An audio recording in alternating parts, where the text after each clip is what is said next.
ઉપર ચડે છે આની સેફટી નથી ના હેલ્મેટ ની તો જોઈએ સેફટી વગર હેલ્મેટ ને કામ કરાવે કંપની હા બરોબર બોલો ત્યાં લગી આ એક જય જવાન જય કિસાન જય જવાન જય કિસાન। આ તમે જે દ્રશ્યો જોયા તે મોરબી જિલ્લાના માળિયા તાલુકાના રાયસંગપર ગામેથી સામે આવ્યા છે। રાયસંગપર ગામના ખેડૂતોએ આજે એકત્રિત થઈને જે વીજલાઈન નાખવાની કામગીરી ચાલી રહી હતી તેને અધવચ્ચેથી અટકાવી દીધી છે। આ દરમિયાન ભારે હોબાળો થયો હતો તો બીજી તરફ માળિયા તાલુકાના ખેડૂત સંગઠને હવે આજે મામલતદારને આવેદનપત્ર આપીને વીજલાઈન નાખવાની કામગીરીની વિરુદ્ધમાં ઉગ્ર રજૂઆત કરી છે। તો આવો જાણીએ સમાચાર વિસ્તારથી। નમસ્કાર, જમાવટ સાથે હું છું પાર્થ।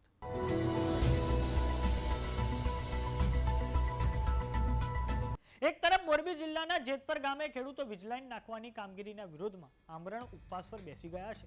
આજે ઉપવાસનો 5મો દિવસ છે અને સમગ્ર ગુજરાતમાં આંદોલને હવે ધ્યાન ખેંચ્યું છે।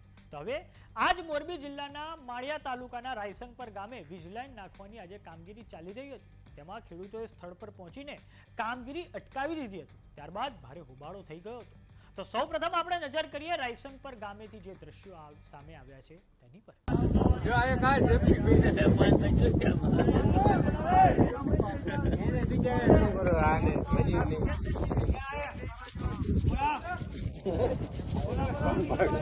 હા બરોબર બોલો ત્યાં લગી આ એક એનો સાહેબ નો આવે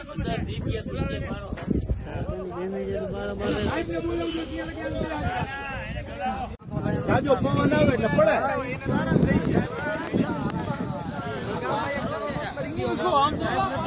બોલાયો કીધું મેનેજરને બોલાવો એ આવો આવો કહી દે તો એને કહી દે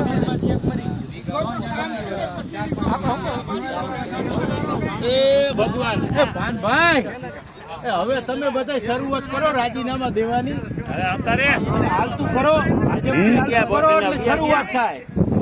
તાલુકા પંચાયત ને જિલ્લા પંચાયત ને આપણે બધા ભાજપમાં ભેગા થયા શરૂઆત અહીંયાથી ચાલુ થાય એટલે ઉપર દેકારો નહીં ખોટો દેકારો નહીં આપું આમાં કાનું હું એ તો વહી ગયા અધિકારીઓને બોલાવો આવે ફોન કરી દીધો બોલાવો એને અધિકારી સાહેબને બોલાવો ક્યાં ગયો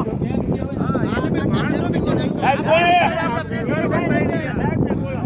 બોલાવો એને સાહેબને બોલાવો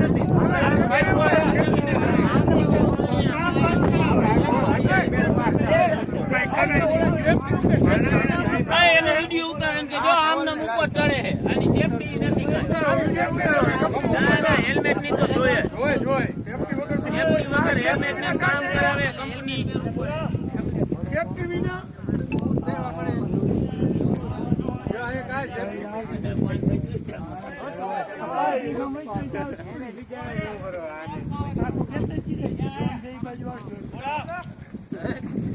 પાન ભાગ હા બરોબર બોલો ત્યાં લગી આ એક એનો સાહેબ બોલાવે ને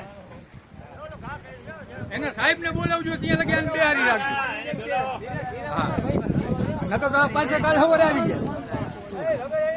તો બીજી તરફ આજ માળિયા તાલુકાના ખેડૂત સંગઠન અને સરપંચ એસોસિએશન દ્વારા મામલતદારને આવેદનપત્ર આપવામાં આવ્યું છે। આવેદનપત્રમાં ખેડૂતોની માંગણી છે કે ખેડૂતોએ આજે પોતાના ખેતરોમાં જવા માટે 7/12ના ઉતારા રજૂ કરવા પડે છે। સાથે જ ખાનગી વીજ કંપનીઓ દાદાગીરી સાથે કામગીરી શરૂ કરી દે છે તે બિલકુલ સ્વીકાર્ય નથી। સરકાર અને કંપનીઓ જંત્રીના 4 ગણા વળતરની વાતો કરે છે પરંતુ કાગળ પર વળતર બતાવવાથી નુકસાન ભરપાઈ નહીં થાય। આ સમગ્ર મામલે ખેડૂત આગેવાનોની પ્રતિક્રિયા સામે આવી છે જેમાં તેમના દ્વારા કહેવામાં આવ્યું છે કે જેતપર ગામે 30,000 ખેડૂતો ભેગા થયા હતા।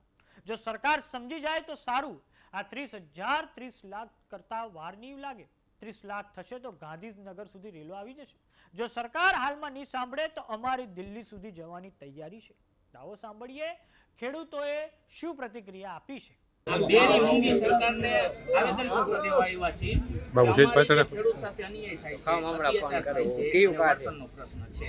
તમારા માધ્યમથી અમને આશા છે કે આ અમારું આવેદનપત્ર તમે સરકારમાં મોકલો એવી આશા એ બધા ખેડૂતની માળિયા તાલુકાના સરપંચ એસોસિએશન તથા ખેડૂત વતી અમે આખા માળિયા તરફથી તમને સાહેબ આવેદન દેવા આવ્યા છે।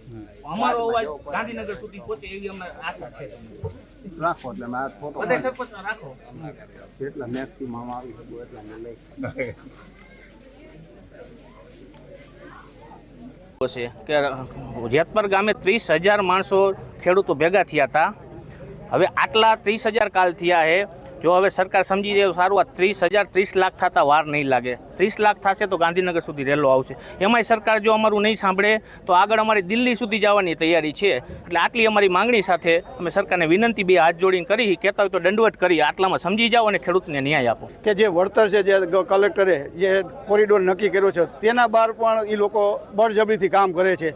જે વળતર કલેક્ટરે જે નક્કી કર્યું છે 979 રૂપિયા જે કોરિડોર, બરોબર, એ વળતરનું પણ અમારે વધારે આપે એવી બધા અમારે માળિયા તાલુકાના ખેડૂતો અને સરપંચ એસોસિએશનની માંગણી છે. અને આ અવાજ અમારે કોઈ સરકાર વિરુદ્ધ હોય કે કોઈ વિરોધી નથી. અમારા ખેડૂત સંમેલન અને બધા ભેગા થઈ અને સરકારશ્રીને અને તંત્રને અમે હૃદયપૂર્વક બે હાથ જોડી વિનંતી કરી છે આનો વહેલી તકે આનો ઉકેલ આવે. મને આજે માળિયા મિયાળા તાલુકા ખેડૂત સંગઠન અને માળિયા સરપંચ એસોસિએશન દ્વારા ખેડૂતોની જમીનમાંથી જે વીજ પોલ પસાર થઈ રહ્યા છે તે અન્વયે યોગ્ય વળતર આપવા માટે અહીંયા મને આવેદનપત્ર આપ્યું છે. જે આવેદનપત્ર હું સરકારશ્રીમાં મોકલી આપીશ. સમાચારોમાં અત્યારે બસ આટલું. જોતા રહો જમાવટ.